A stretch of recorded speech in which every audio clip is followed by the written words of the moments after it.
Paper leak की खबर निकली सही। अब दोबारा होगी यूपी पुलिस परीक्षा। अभ्यर्थियों के साथ नहीं होगा अन्याय। सीएम योगी ने लिया कैसा तगड़ा एक्शन। उत्तर प्रदेश पुलिस के लिए आयोजित हुई परीक्षा अब संदेह के घेरे में आ चुकी है। आरोप है कि पेपर पहले से ही कुछ लोगों को मिल गया था, जिससे लाखों छात्रों को अब दिक्कतों का सामना करना पड़ रहा है। अभ्यर्थियों को चिंता है कि जिसने पेपर पहले से पा लिया वो तो आराम से पास हो जाएगा।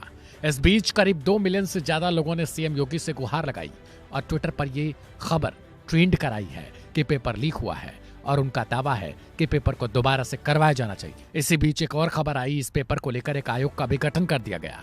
आयोग ही अब लाखों युवाओं के करियर से जुड़ा फैसला लेगा। आयोग बताएगा कि आखिर पेपर लीक हुआ है या फिर नहीं। हालांकि बोर्ड की ओर से अब भी यह दावा किया जा रहा है कि पेपर लीक हुआ ही नहीं है, केवल भ्रम फैलाकर लोगों में संतोष भरा जा रहा है। अब सवाल है कि एक्शन क्या हुआ। तो बता दें कि भर्ती बोर्ड के अध्यक्ष रेणुका मिश्रा ने फोन पर आज तक से बातचीत की है, जिसमें उन्होंने कहा कि अभ्यर्थियों द्वारा सोशल मीडिया पर जो समस्याएं बताई जा रही हैं, उन समस्याओं को ही देखते हुए बोर्ड के द्वारा इंटरनल कमेटी का भी गठन किया गया है। आगे बताया कि अभ्यर्थियों के द्वारा सोशल मीडिया पर वायरल प्रश्न पत्र और आंसर शीट को लेकर जांच की जानी है, यानी जांच की जरूरत है। उन्होंने बताया कि वायरल हुए पेपर हमारे पास भी आए हैं। ऐसे में जो सवाल वायरल हुए हैं वह प्रश्न पत्र में कितने आए और यह परीक्षा के पहले आए या फिर बाद के दौरान वायरल हुए हैं, इन सभी की जांच के बाद ही तभी पेपर लीक या फिर पेपर लीक हुआ नहीं ऐसा कहा जा सकता है। इनकी जांच की जा रही है।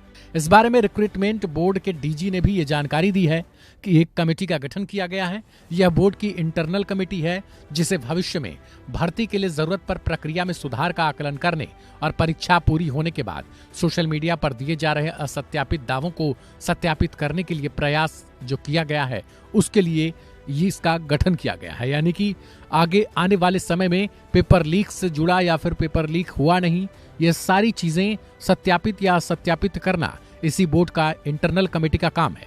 भर्ती बोर्ड के मुताबिक तमाम दावे परीक्षा से पहले नहीं किए गए थे, जबकि परीक्षा होते ही ये तमाम दावे जोर पकड़ने लगे।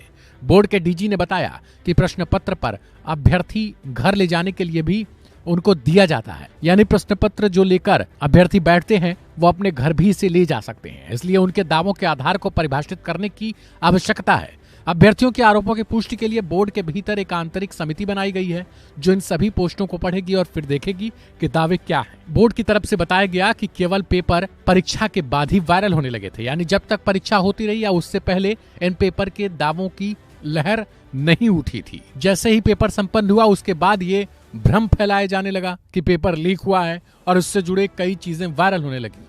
यानी जैसे ही अभ्यर्थी पेपर लेकर अपने घर को रवाना हुए उसके बाद से ये कंटेंट वायरल होने लगे हैं। हालांकि अभी तक ये स्पष्ट नहीं हो पाया कि पेपर लीक हुआ या फिर नहीं, लेकिन जिन अभ्यर्थियों ने इसमें एग्जाम दिया है उनके जीवन का बड़ा सवाल है। वो चाहते हैं कि इस पेपर को लेकर लीक हुआ या फिर नहीं, इसकी जल्द से जल्द पुष्टि की जाए। अगर लीक नहीं हुआ तो फिर ये पेपर पहले से वायरल कैसे हो रहे थे। बहरहाल आपको क्या लगता है कि पेपर लीक हुआ था या फिर नहीं?